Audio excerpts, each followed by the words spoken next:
I wanted to talk about time, how you perceive time, how you perceive your past, how you perceive your future, how you perceive your life experience right now. We understand that time itself does not exist, right? Time in this realm we experience in a linear fashion. You can be in altered states of consciousness and experience time in a non-linear fashion, where everything's happening all at the same time, that things are happening simultaneously and instantaneously. People who have near-death experiences talk about this phenomena. Quantum physics talks about this. People that use psychedelics for recreational or medicinal uses, they talk about this.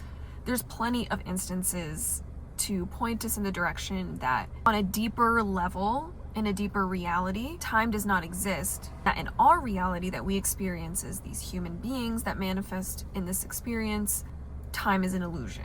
Buddhism, for example, talks about this Maya, which is basically this illusion. The illusion of the physical things around us. What is physical reality? Is physical reality the real reality? Is it the truth?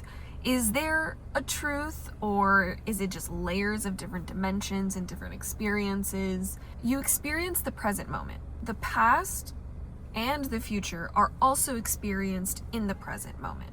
You associate a memory in the past, but every time you think about it, every time you visualize that moment, you experience it in the present moment. So people that have PTSD, for example, when they are recalling a memory or a past event, they experience the emotions as if it's happening in that current moment. How you identify with the past changes the present, which then alter how you experience your future reality. Quantum physics, in the basic sense, every single thing's happening all at the same time, simultaneously, in the same moment. Everything, everywhere, all at once. Meaning that your reality, your life, is happening, is being computed, is being rendered in multiple dimensions, in multiple different vibrations, going in different trajectories based off of vibration, based off of energy or frequency, right? Frequency equals vibration, and vibration is a way to define energy. That's how we define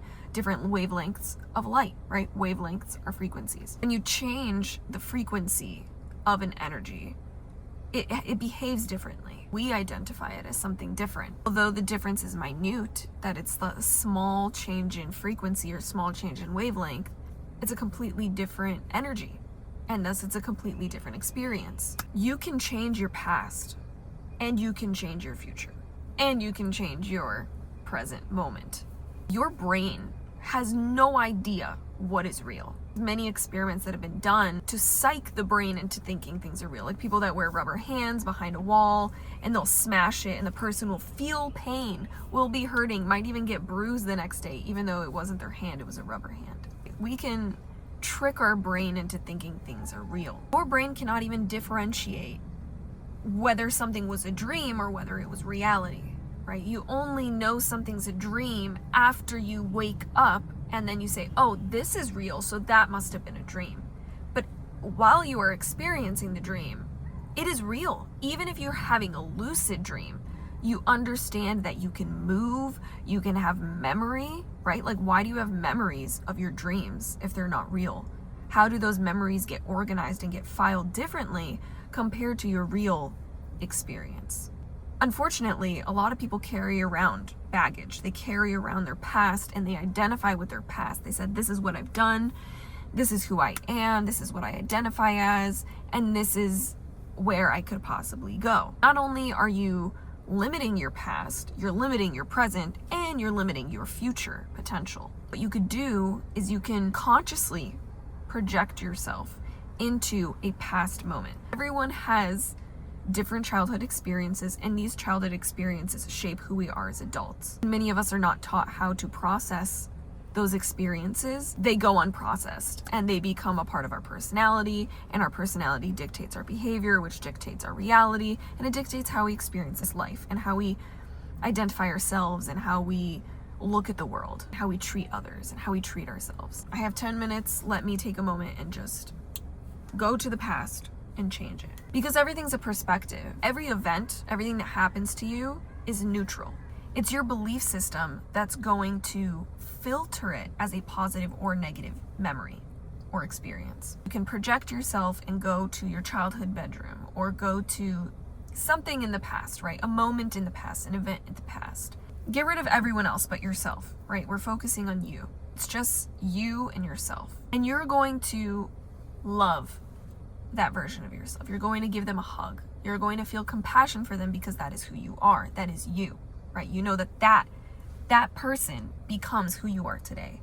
And you know why they're doing what they're doing because that's all that they know how to do, right? You can't blame them, right? That's you. So go to those moments where you were hurt. Love yourself the way you weren't loved, right? Whether it was love that you were expecting to come from a parent or a friend or whatever it may be. Go back and fix that because only you could save yourself. What happens is when you do something like this, you no longer have the same memory because now I'm not going to remember how negative and how hurtful that experience was. I'm going to remember the moment where I chose to love myself immediately. This is an instant effect. Immediately when you change your past like this, you change your present. Suppressed emotions that actually physically get stored into our organs, you are releasing those things. And that is going to change who you are. Even if it's a 1% change, these things compound. So every time that you go back in the past and you work through a memory or you work through an experience and you change it for one that supports your growth and supports the way you want to be today, how you want to present yourself today, how you want to experience the world today, if you just went back and you changed the way you perceived your memories and your moments, your future would change. Like a radio, you are emitting your own unique frequency. In the way that you tune your own frequency. You're choosing your future and you're choosing your experience with that frequency that you give off. Go in the past and you change your present moment frequency. Then you are going to align or choose a different reality. Possibilities expand because you're no longer tethered to your past because you identified with it. You're like, I was abused as a child, I was an addict, I was this, I was that, I did really bad in school, so I'm stupid. And you identify with those things to this day, and then you're always giving off the same frequencies, same limited energy, right? Same limited potential. How could you possibly expect your future to be any different, for anything to finally change, if you don't change yourself? If you don't change your past, the way you look at your past. And honestly, for the people that don't think they could do this, you're wrong. That is an opinion and a perspective that you are choosing to have that is hurting you in the end, right? It doesn't mean anything to anyone else if you think this way. It only matters for yourself. And only you can save yourself out of the own hole that you're digging every day that you choose this. Your reality is dependent on you. You are co-creating this reality with the universe, whether you realize it or not. It's no one else's fault. And no one could come in and change your beliefs and change your past for you. This is something you unfortunately have to do for yourself, or you fortunately can do for yourself. You can quite literally put past experiences in your life or bring to light more positive past experiences that you've had, which then change your present moment, which then change your future to a future more favorable for yourself. So this is like reverse engineering, is when you realize the mechanics of how this reality and this experience happens, then you can consciously manifest the reality that you actually desire by working backwards. So it's like, this is what I want. This is who I need to be. Hopefully it's an authentic version of yourself that you're choosing, because that's why you came here. Your soul chose a life, right? How do I become that version of myself now? What does that version of me believe about their past? How do they perceive their past? Because everything's based off of a belief system, of course. Your perspective is shaped by your beliefs. Your beliefs are shaped by your experience, but your experience is then shaped by your beliefs. So it all comes back to a belief system. And if you change your beliefs about your past, and then you change your beliefs about your present, then you change your beliefs about your future.